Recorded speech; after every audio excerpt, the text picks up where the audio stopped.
Bonjour à tous. Aujourd'hui, nous allons préparer un parmentier de poulet au fromage de chèvre. Nous avons besoin de pommes de terre, de crème fraîche, moi je vais utiliser de la liquide, du beurre, du lait, une bûche de chèvre, de la ciboulette, du poulet, un oignon, un bouillon de volaille, une boîte de tomates concassées, de l'origan, de l'huile d'olive, du sel et du poivre. Pour commencer la recette, on va préparer la purée. Je vais préparer ma purée, je vais éplucher mes pommes de terre, les couper en morceaux et pour un gain de temps, je vais les faire cuire à la vapeur, mais vous pouvez très bien les faire cuire aussi dans l'eau bouillante. Donc j'ai épluché mes pommes de terre, je les ai coupées en petits cubes, je les ai mis dans mon cuve-vapeur et c'est parti pour la cuisson. Donc mes pommes de terre sont cuites, j'ai transvité dans un saladier et je viens écraser mes pommes de terre avec mon presse-purée.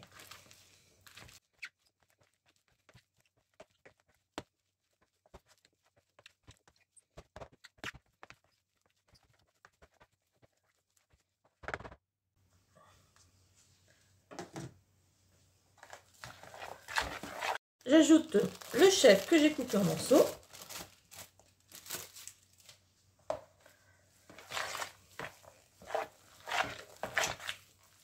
Donc j'ajoute de la crème liquide. Si vous avez de l'épaisse, vous mettez 2 cuillères à soupe.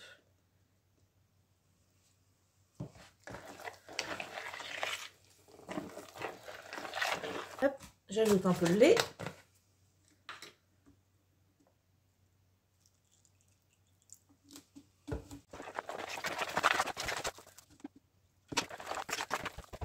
Ensuite, on ajoute la ciboulette.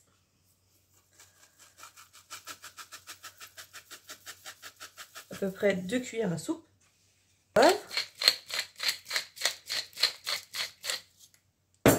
Et on sèle.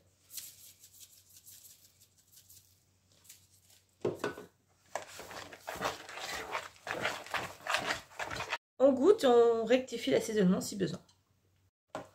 Donc voilà, moi j'ai rectifié l'assaisonnement, ça me convient. Au niveau de la texture de la purée, j'ai quelque chose de pas trop liquide. Il faut quand même que ça se tienne. Mais n'hésitez pas à faire selon votre goût. Mais il ne faut pas quand même que ce soit trop liquide. Là, ma purée en bouche, elle est savoureuse et fondante.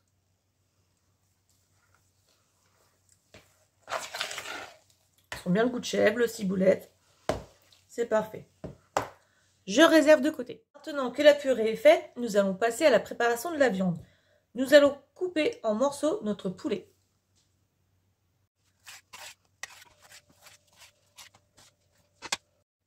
Mon poulet est coupé en morceaux, nous passons à la suite. Je vais couper mon oignon en petits morceaux.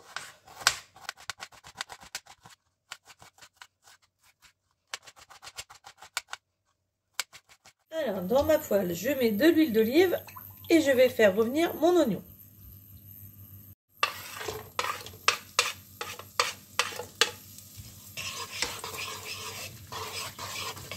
Une fois que les oignons ont commencé à blondir, j'ajoute mes morceaux de poulet.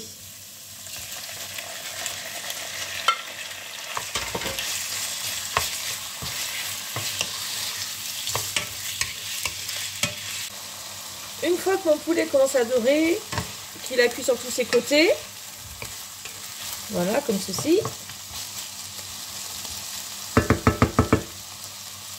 je viens donc ajouter ma pulpe de tomate. Donc là, j'ai pris de la concassée. J'ajoute mon origan. Et j'enchaîne avec un verre d'eau où j'ai dilué mon bouillon de volaille. Je poivre un petit peu. Pour l'instant, je ne mets pas de sel car le bouillon c'est déjà sali. Je viens couvrir avec un couvercle. Je laisse mijoter une vingtaine de minutes. Vous pouvez mélanger de temps en temps. Il faut que le jus réduise un peu.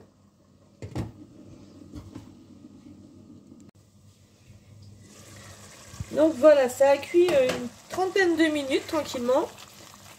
Ma sauce a réduit. Et maintenant, on va venir effilocher le poulet. Et donc, je viens effilocher ma viande à l'aide d'une fourchette.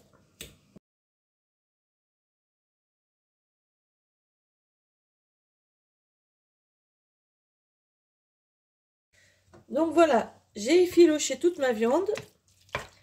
Et là, je vais juste rajouter un peu de poivre et de sel, parce que ça en manque un petit peu.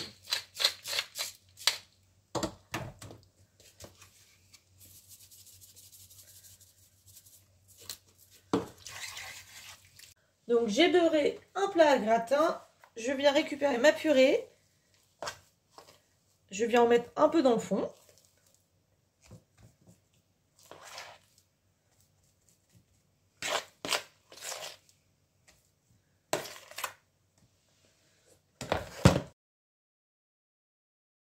J'ajoute la viande.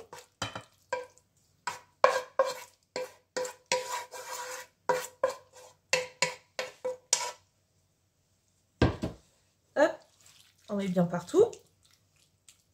Et je recouvre de purée.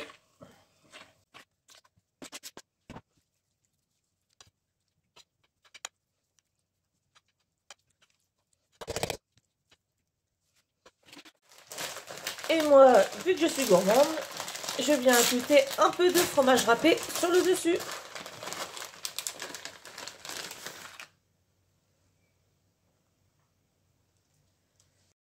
Maintenant, il n'y a plus qu'à mettre au four 30 minutes à 200 degrés. Et voilà, le gratin sort du four. Il n'y a plus qu'à servir. Et voilà, c'est servi. Il n'y a plus qu'à déguster. Bon, c'est sûr qu'au niveau présentation, il y a mieux, mais il n'y a plus qu'à déguster. Ça sent trop bon. Je vous souhaite un bon appétit.